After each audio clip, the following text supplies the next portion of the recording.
Assalamualaikum warahmatullahi wabarakatuh. Alhamdulillahilladzi anzalal Qur'ana nuran wa hudan wa rahmah.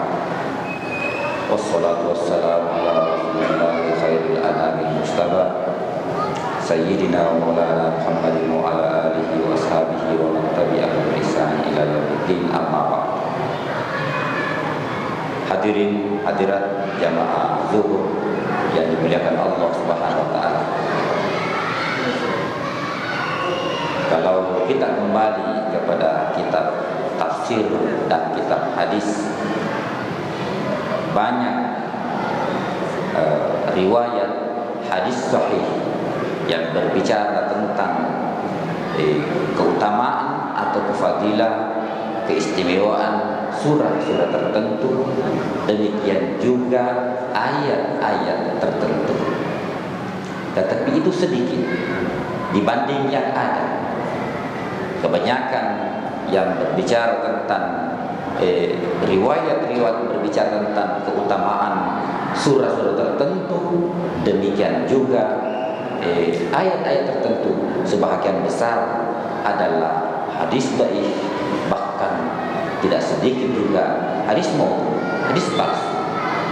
Khususnya seperti tafsir Al-Kashaf karangan Az-Zamakhsyari yang menyebutkan setiap sudah selesai menafsirkan setiap satu surah, dia menyebutkan fadilah surah itu semuanya adalah hadis maudhu yang kemudian dinukil oleh Imam Baidawi. Di sana ada beberapa hadis, beberapa ayat, termasuk juga surah.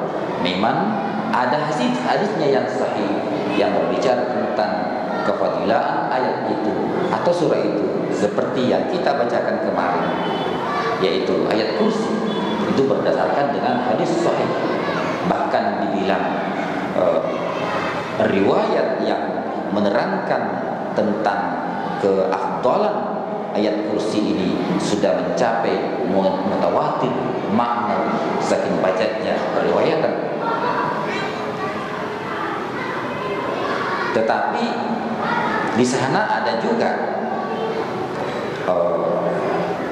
yang dinukil dari ulama salafus saleh atau ulama-ulama saleh yang membaca ayat-ayat tertentu dengan tujuan-tujuan tertentu, ya, tetapi masih dalam tujuan yang dibolehkan oleh agama.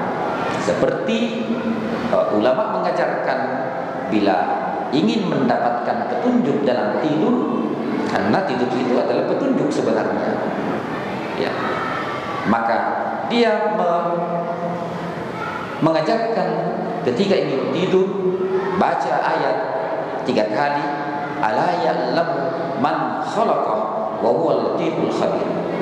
3 kali diulangi, lalu jangan lagi berkata-kata, bercakap-cakap tentang hal duniawi sampai tidur. Biasanya kalau kita ada masalah dalam kebimbangan dan kebingungan, umpamanya kita ingin membeli rumah, umpamanya ada 3 opsi, mana yang kita pilih, opsi 1 kah, 2 kah, 3 kah. Biasanya mimpi itu memberikan petunjuk untuk memperkuat salah satu keputusan yang kita akan ambil. Termasuk juga laki-laki yang mencari jodoh bingung memilih si C atau si C atau si C, ya, bisa jadi petunjuk. Tetapi tentu saja pilihan-pilihan yang ada itu dalam tingkat yang mubah. Kalau satu opsi wajib, satu haram, satu sunnah, tidak boleh, harus memilih yang halal. Ya, tentu saja semuanya mubah. Nah, itu tidak berdasarkan dengan hadis. Ada juga yang tersebar di kalangan masyarakat, yang biasa dipakai oleh tukang-tukang masak. Ada di istilah orang kampung, istilah jenang. Artinya sedikit dimasak, dimakan banyak orang. Biasa kita dengar itu, jenang, tukang masak yang biasa bertanggung jawab masalah masakannya kalau ada acara pengantin. Dia baca surah Li'ilafi Quraisy ilafihim rihlatash shita'i was-sayf falyabudu rabb hadzal bait alladzi at'amahum min ju'in wa amanahum min khauf. Ya. Situ ada at'amahum, Allah yang memberikan makan mereka dari lapar. Itu katanya sedikit beras bisa cukup untuk banyak orang sekalipun banyak tamunya. Ya, bisa juga dengan niat yang baik, karena semua ayat Al-Quran itu pada hakikatnya mulai awal Al-Quran sampai akhir adalah cahaya, rahmat, keberkahan. Dari sudut sisi-sisi mana kita akan mendapatkan keberkahan. Jadi kita bisa itu saja. Bisa juga dipakai tukang masak di sini, karena selalu banyak orang, tapi itu adalah keberkahan ya. Wallahu a'lam, tidak ada dasarnya. Cuma yang juga biasa kita dapat ada menjadikan ayat itu seperti jimat. Pernah dulu di suatu tempat, ini jimat saya, kata Ustaz, kalau saya bawa ini saya tidak tidak bisa tembus besi. Ya, itu. Tetapi saya melihat, dia perlihatkan saya melihatnya dia balik Al-Quran. Dia balik Al-Quran, dia baca dari belakang. Tentu saja ini menyalahi kaidah, karena ketika dibaca dari belakang bisa menimbulkan salah makna, bahkan pasti menimbulkan salah arti. Dari depan saja tidak dipahami, apalagi kalau dari belakang. Ya, itu tidak boleh. Apalagi menyimpan di dalam dompet,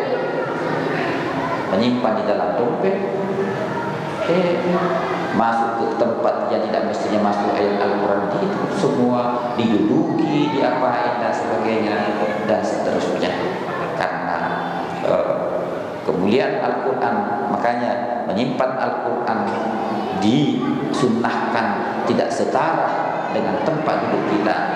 Kalau kita mau sholat, kita bawa mushaf, ambil apa saja yang bisa sebagai penyandang dibawanya, alat tidak setara dengan kita. Ya. Ada juga orang mengambil nama ayat Al-Quran sebagai nama. Ini pernah terjadi. Salah seorang mahasiswi Indonesia yang kuliah di Azhar. Waktu ujian, dia ditegur oleh dosennya. Kenapa kamu menghina ayat Al-Quran, melecehkan ayat Al-Quran? Kenapa kamu tidak tulis namamu di situ? Anak ini bilang, tidak Syekh, istasna da ismi, itu namaku. Karena dia menulis ternyata namanya kuntum khaira ummatin. Dia tulis itu, kuntum khaira ummatin.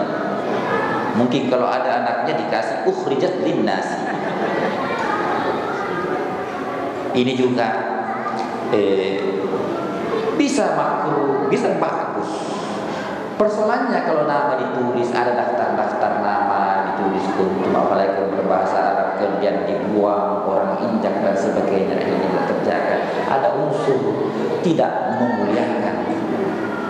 Ya. Jadi tidak perlu, yang penting tidak perlu mengambil nama ayat Al-Quran dari ayat, setengah ayat, apalagi kalau satu ayat. Cukuplah nama-nama yang Qurani, yang sesuai dengan Quran dan seterusnya. Hadirin hadirat yang dimuliakan Allah Subhanahu wa ta'ala. Rasulullah sallallahu alaihi wasallam sebagaimana Ibnu Abbas radhiyallahu anhu meriwayatkan,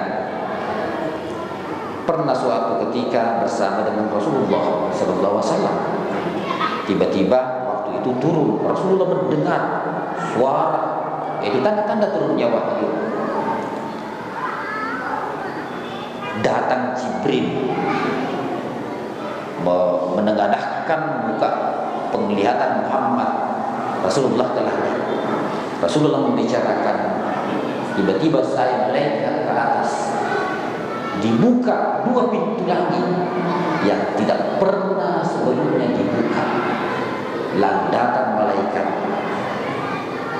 Allah menurunkan dua dari dua pintu langit itu, yang pintu langit itu tidak pernah dibuka sebelumnya, yaitu surah Al-Fatihah dan Khawatim Al-Baqarah, yaitu dua ayat terakhir dari surah Al-Baqarah.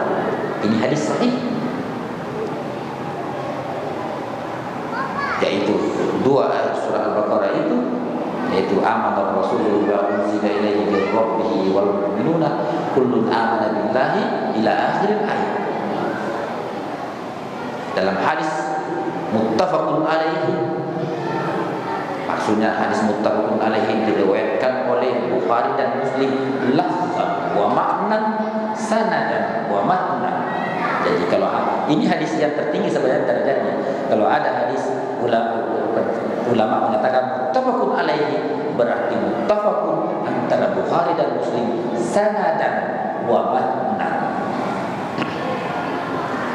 Al-ayatani min akhir suratil Baqarah, dua ayat di akhir surah Al-Baqarah, man qara'ahuma, siapa yang membaca dua ayat itu, kafatahu au man qara'ahuma fi lailatihi. Ada juga riwayat mengatakan man qara'ahuma fi lailatin, siapa yang membacanya di malam harinya atau di malamnya, kafatahu, maka dua ayat itu sudah mencukupinya dari semuanya. Ulama berbeda pendapat, ada yang mengatakan sudah cukup baginya untuk membaca ayat-ayat yang lain, ada juga mengatakan sudah cukup baginya untuk sholat lain, sudah cukup, ada juga mengatakan sudah cukup baginya untuk membentengi dirinya dari seluruh hal-hal yang tidak diinginkan. Ya, itu berbanyak penafsiran tentang syarah bima kafatahu. Nah, dilihat lagi dari isi ayat itu. Apa isi ayat itu? La yukallifullahu nafsan illa wus'aha, termasuk laha ma kasabat wa 'alaiha ma iktasabat rabbana wa la tahmil 'alaina israfa. Itu ayat mengandung apa? Adalah tafsirul iman, memperdalam keimanan itu, memperkuat keimanan itu, dan taslim, tahwi, itu penyerahan diri total kepada Allah Subhanahu wa taala.